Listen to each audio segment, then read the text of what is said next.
안녕하세요. 손해사정사 최준영입니다.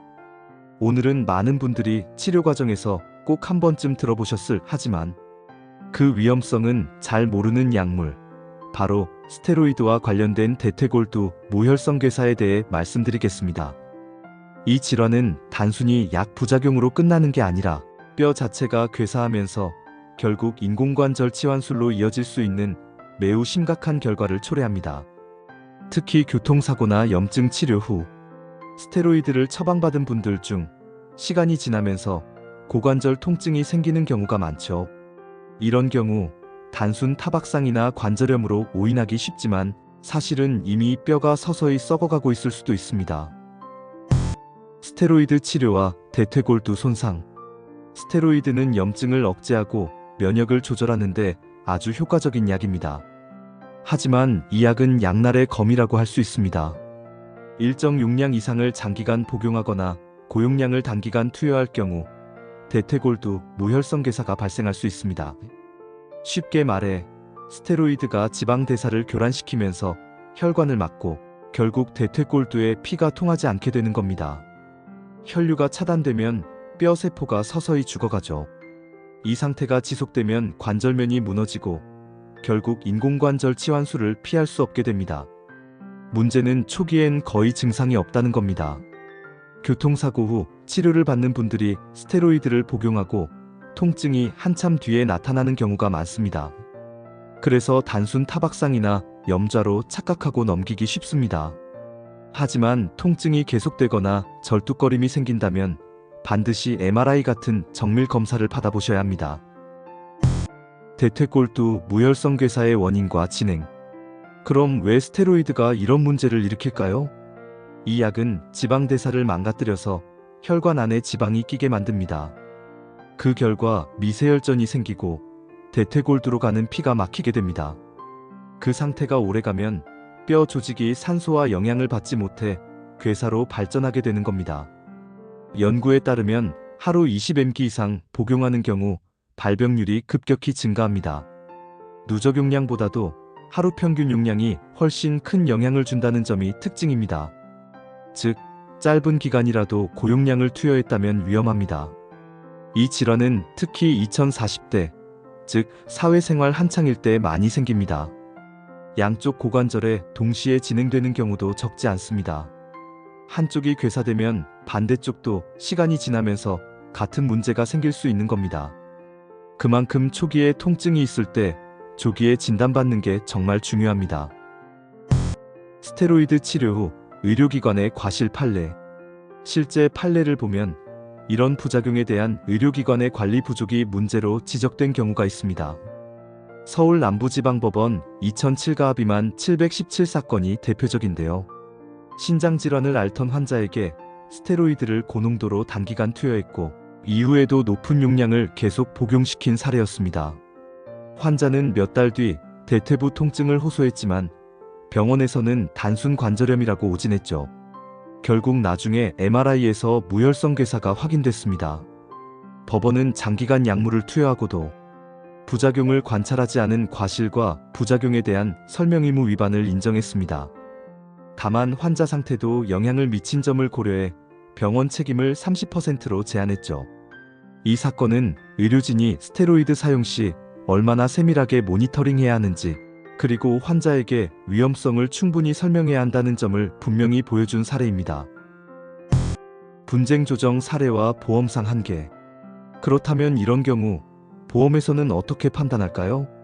금융감독원 분쟁조정위원회에 접수된 한 사례에서는 환자가 하루 8mg, 총 256mg 정도의 스테로이드를 단기간 복용한 뒤 2년 후 무혈성 괴사가 발생했습니다.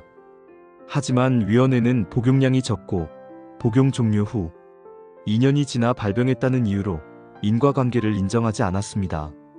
결국 급격성, 우연성, 외래성이라는 제의 요건은 충족했지만 인과관계 입증이 부족하다고 판단된 겁니다. 이런 경우 보험사는 통상적인 치료 부작용으로 고려하기 때문에 입증 책임은 피해자에게 있습니다. 따라서 보험금을 청구하려면 복용량 복용기간 발병 시점을 객관적인 자료로 제시해야 합니다. 예를 들어 처방 전, 약물 기록, 영상검사 소견, 주치의 진술서 등이 필요합니다.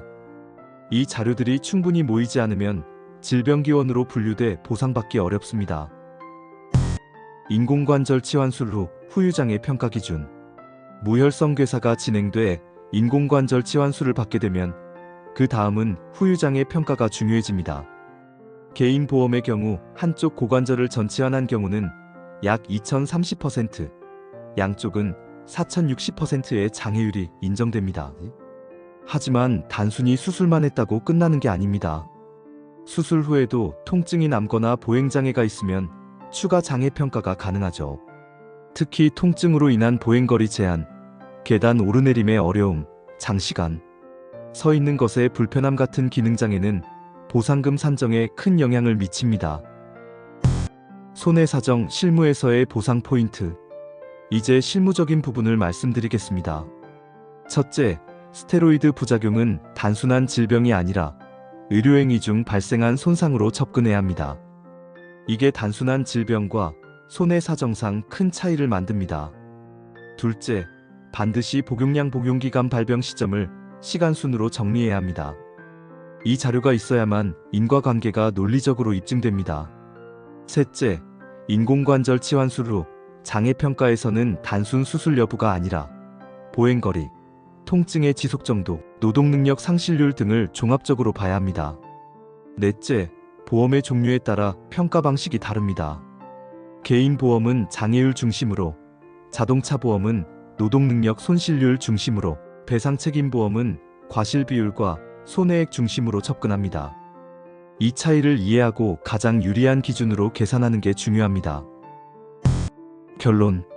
정리하자면 스테로이드 치료는 염증 완화에는 매우 효과적이지만 그만큼 신중해야 하는 약물입니다. 대퇴골두 무혈성 괴사는 조용히, 그러나 돌이킬 수 없이 진행되는 질환입니다. 복용 초기부터 허벅지 통증이나 절뚝거림이 있다면 반드시 병원에서 영상검사를 받으셔야 합니다.